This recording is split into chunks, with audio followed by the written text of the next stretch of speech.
സമൂഹ മാധ്യമത്തിലൂടെ സുഹൃത്തുക്കളുടെ നഗ്ന ദൃശ്യങ്ങൾ പ്രചരിപ്പിച്ച കേസിൽ തൊപ്പി എന്ന നിഹാദിനെതിരെ ലുക്കൌട്ട് നോട്ടീസ് ഇറക്കി പോലീസ്. വിദേശത്തേക്ക് കടക്കാൻ സാധ്യതയുള്ളതിനാലാണ് നടപടി. തൊപ്പിയുടെ പാസ്പോർട്ട് വിശദാംശങ്ങൾ കഴിഞ്ഞ ദിവസം പോലീസ് ശേഖരിച്ചിരുന്നു. ചോദ്യം ചെയ്യലിന് ഹാജരാകാൻ നോട്ടീസ് നൽകിയപ്പോൾ ആരോഗ്യ പ്രശ്നങ്ങളുണ്ടെന്ന് മറുപടി നൽകിയ ശേഷമാണ് ഒളിവിൽ പോയത്. ജിജീഷ് കരുണാകരൻ ഒരിക്കൽ കൂടി ചേർന്നു. ജിജീഷ്, ഈ തൊപ്പി എന്ന പേരിൽ സമൂഹ മാധ്യമങ്ങളിലൂടെ ആളുകളെ വഴിതെറ്റിക്കുന്ന കുറേ വീഡിയോസ് ഇയാൾ ചെയ്തിട്ടുണ്ട്. ഇപ്പോൾ ഇയാൾക്കെതിരെ നടപടി കടുക്കുകയാണോ?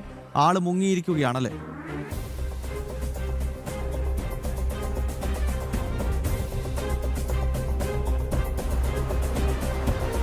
ഗൗതം പറഞ്ഞതുപോലെ തന്നെ തൊപ്പിക്കെതിരെ കൂടുതൽ ശക്തമായ നടപടിയിലേക്ക് തന്നെയാണ് പോലീസ് കടക്കുന്നത്. അതിൻ്റെ ഭാഗമായിട്ടാണ് ഇപ്പോൾ ലുക്കൌട്ട് സർക്കുലർ പുറപ്പെടുവിച്ചിരിക്കുന്നത്. ഈ കേസ് വന്നതിന് ശേഷം തനിക്കെതിരെ അന്വേഷണം നീങ്ങുന്നു എന്ന് വ്യക്തമായപ്പോൾ തന്നെ തൊപ്പി ഒളിവിൽ പോയിരിക്കുകയാണ്. ഇയാളുടെ പാസ്പോർട്ട് വിശദാംശങ്ങളടക്കം പോലീസ് കഴിഞ്ഞ ദിവസം ശേഖരിച്ചിരുന്നു. അത് ഈ ലുക്കൌട്ട് സർക്കുലർ നടപടികളുടെ ഭാഗമായിട്ടായിരുന്നു അത്തരമൊരു ഘട്ടത്തിലേക്ക് കടന്നിരിക്കുന്നത്. മാത്രമല്ല, മൊഴിയെടുക്കുന്നതിന് വേണ്ടി നോട്ടീസ് നൽകിയിരുന്നുവെങ്കിലും അന്വേഷണവുമായി സഹകരിക്കുന്ന ഒരു സമീപനമായിരുന്നില്ല തൊപ്പി സ്വീകരിച്ചിരുന്നത്. തുടർന്നാണ് ലുക്കൌട്ട് സർക്കുലർ പുറപ്പെടുവിച്ചത്. മാത്രമല്ല, മുൻകൂർ ജാമ്യം